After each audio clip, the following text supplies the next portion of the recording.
Radio for Bournemouth, Poole and Christchurch. 90.1 Hope FM and hopefm.com. Well, if you're like me, you will be going out and having some fabulous walks, and one of my walks takes me down to the river at Christchurch. Very often I see people on the water there with the boards. I don't know what they call them when they stand on them, and of course the canoes. And I'm pleased now by somebody who's very much into particular canoeing, and that's Jack Gatacre. Good morning to you, Jack. Oh, good morning. So, are you out for a walk at the moment? I mean, a moment or two ago when we first spoke, I could hear the wind down your mobile phone there. So, are you out for a brisk one? Yeah, just a short walk. So, I'm in South Devon, between Brixton and Dartmouth. I've come from the Witterings in Sussex by canoe over a few days. But down here to get reception yesterday, right up top of the hills from the beach. So to speak to you, I've got the top and got a very nice view as well. So I've got the best of everything, really. So you're in a better position than I am then at the moment. Well, potentially, I don't know. I suppose maybe it's where you are as well, but it's different sort of kind of beach down here as well. Yeah. So Jack, you're into kayaking, and how did your passion with that begin? Well, we moved to the south coast in the Witterings, sort of near from uni when I was 5. So since then, I've always been in the water. I love the water. I love to sail. I used to teach sailing. I went hiking with my father a bit in sort of huge waves, which sort of wouldn't go very far, but just sort of survival and a bit of sort of surfing on them, and it's just really exhilarating. So got into it from then, and then when I went to university and bought a kite with me and went up and down the Exeter Loss and in the rivers when they flooded and out to sea a bit and as far as Torquay, and then when I finished Exeter, I did a longer trip into Cornwall from Exeter, which was really fun with a tent. And then I thought, I just want to build this up. So then a couple of years ago, commuted from London to Land's End with a friend to raise money for the Multiple Sclerosis Society for my colleague and friend who suffers from that. And we had a great time going along, which I'm repeating a bit of that trip now as training, but my big trip. So that's how I got into it, yeah. Because it's become a very social thing, hasn't it? When I was down at the river, you heard me saying there about going down to the river at Christchurch on the Star, and there are actually groups of people gathering together, with their canoes. And is it sail? What do you call when they stand on the board and they paddle? Is that just called a sailboard or paddleboard? Yeah, stand-up paddleboard. That's another one that's very, very nice as well. Yeah, although you need quite flat conditions because I'm not as good at balancing. But yeah, that's great fun as well. Yeah. I think I'd be. In fact, actually, the first time I got into a canoe, I used to work for the YMCA, and I think the first time I got into a canoe, I spent more time underwater than I did above it. Because you have to get used to it. Yeah, it's a question of balance, isn't it, and all the rest. The other thing is you have to be pretty fit, don't you, to be able to get into a canoe or a kayak. To keep going, yeah. I mean, there's times where it's difficult to go on open water that the tide obviously can turn against you, and particularly at headlands, it can be really quite tricky. So you got to just keep going at those sort of points and not really give up, and just press on and put in even more effort when you're most nervous and tired. So it's a mental thing, I think, as well, if you're going to do a long trip. But yeah, it's absolutely brilliant, very rewarding. Yeah.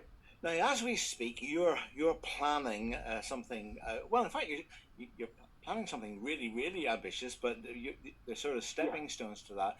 And coming up, sort of in about a week's time, of course, you're planning to. I don't know whether the word is paddle over to the Isle of Wight, and then round it, and then come back again to Swanage. So, why are you doing this? Is it for fun?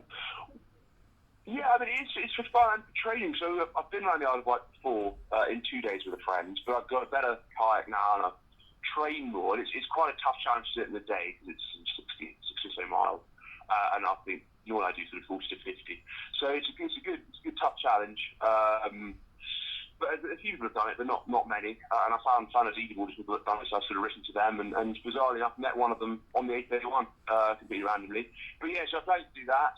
And it's in practice like this trip is for my major trip, which is 700 miles around southern Scotland, in aid of the Fisherman's Mission. So yeah, I'm just doing a lot of practice now. I'm still on furlough for the next week, and then going back to work, just trying to use the time as best I can to practice. And I guess that it's one thing if you're canoeing or kayaking on a river, but if you're having to deal with currents within the sea, that is something else, isn't it? I guess you have to be very mindful of currents and wind and all of that. Oh, absolutely, yeah. And things can build up, and it is something you have to be quite careful about. And I've done my I don't know if you know the day skipper course, the RA day skipper course, so you want to control your yacht. I've done that course in sort of safety preparation for that, because it teaches you everything about tidal planning and what the tide can do and when and how to use the chart to work out distances and the effect of the tide and things. So that has really helped, and I'll sort of try to plan each day a little bit. Some days are easy, just follow the coast, but some days there'll be a big crossing, like yesterday I crossed from Dorset, Aberystwyth and Dorset, directly across to Brixham Head, and then that was quite a long crossing. So that sort of thing, you need a bit of bravery, a bit of planning, and just to keep going, really, because you can't stop so much at the sea. Now, obviously, Saturday the 20th of June, the longest day of the year, so you've been very careful in picking the day. It starts out from what time are you hoping to begin the adventure? Well, it depends on the tide, but I would say it's probably wise to begin about 4 a.m. because that's when the light will start to come, and it gives us maximum time in the evening before it gets dark around 10 to get back and do any crossings we need to do. So it does depend on the tide. It may start somewhere else on the Isle of Wight to kind of make the most of that, because the tide can get very strong, particularly at the what they call the tidal gates near the Needles, where the tide moves sort of 5 6 miles an hour, and you want that to be with you, not against you. So we'll plan all that, and then hopefully get back about 10 p.m. and that'll be that, hopefully. So you're talking a journey of 73 miles, and then you've written down here that 63.7 nautical miles. So what is the most difficult part of that journey then? Is it actually crossing over to the Isle of Wight, or as you go around it? The crossing will be quite difficult, but I mean, I've crossed over to the Isle of Wight quite a lot of times with boats, so I sort of should be fine. It just depends. I mean, if it's going to be too stormy, we'll have to change the date. That's one thing, because if it's sort of full 7 winds, I've been out in that before, you don't really move. But if it's a day like it is today, that'd be perfect, and then the crossing should be quite easy. And obviously, you want to cross the shipping channel very directly, not sort of wait around there. But otherwise, that should be fine. It can get a little bit choppy just because of all the ships and everything, but I'm sort of more used to it now. And the friends that I'm doing it with are very used to this sort of thing as well. So one of them I did a lot of kayaking with an extra, so yeah, they should be fine with that, I think. And then there's certain points, certain headings are difficult, but I think we'll plan the tide as best we can so that it's not against us too much, at least, so it's with us as much as it can be. This is Hope FM. Well, if on Saturday, June the 20th, you happen to be standing on the shore and looking out to the Isle of Wight, you might see 3 people paddling their own canoes, as they say. That would be Jack and Damien and Robin on their way over to the Isle of Wight. But actually, all that journey, Jack, is just a bit of a training thing for something much bigger that you're planning in August. Yes, that's right. Yeah, so I'm planning, hopefully with those 2 boys as well, a 700-mile lap of the southern part of Scotland on the 1st of August for 2 weeks. And it'll be started, it's the Native Fishermen's Mission, which I don't know if your listeners necessarily know, but it's a charity that helps fishermen in various different ways. It's got Christian ethos as well, which I thought was nice. And it looks after them to see if they caught in storms. It helps them go through bereavements. It helps them if they get injured in their families. It helps them financially if they get stuck or get into difficulty, which science and lifestyle kind of can link to. They sell them safety devices at cost that are more effective. So they offer quite a lot of different things. So it's a very good charity. And obviously my girlfriend's father retired from fishing last year after 50 years, so it seemed sort of suitable and obviously different time for fishing. So that's sort of the charity. And 700-mile trip should be really, really nice. We're going from Picking where we used to fish in Port in Fife, and we're going to go around towards Glasgow through the canals, then up into part of all the islands on the west coast, through the locks at Fort William, up to Inverness, and then around the east coast back. And it's quite a challenge, but hopefully we'll make that. And yeah, it should be really good, really nice. Now, of course, you're talking about 700 miles. So how long would that be? How long will you take to do that? I mean, we've booked 2 weeks off. So hopefully we'll be able to do it within then. It's just, obviously, if you get bad weather, you have to wait, you just have to sit the day out. So I've got a couple of days of bad weather opportunities that we'll have to sit if we have to. And then there's another option as well, take a slight shortcut it's called Crinning Canal, so you miss the Isle of Mull. So if it's, or the Mull Kintyre, so if it's looking very bad weather, a bit dangerous, we can save a day or 2 doing that as well. So we'd probably do that if the canal falling behind and it's getting rough. So there's a couple of ways of sort of making sure we do get around. It'll still be tough, you can do that, but yeah. Now, obviously, as you just said, you're raising money on the big trip for the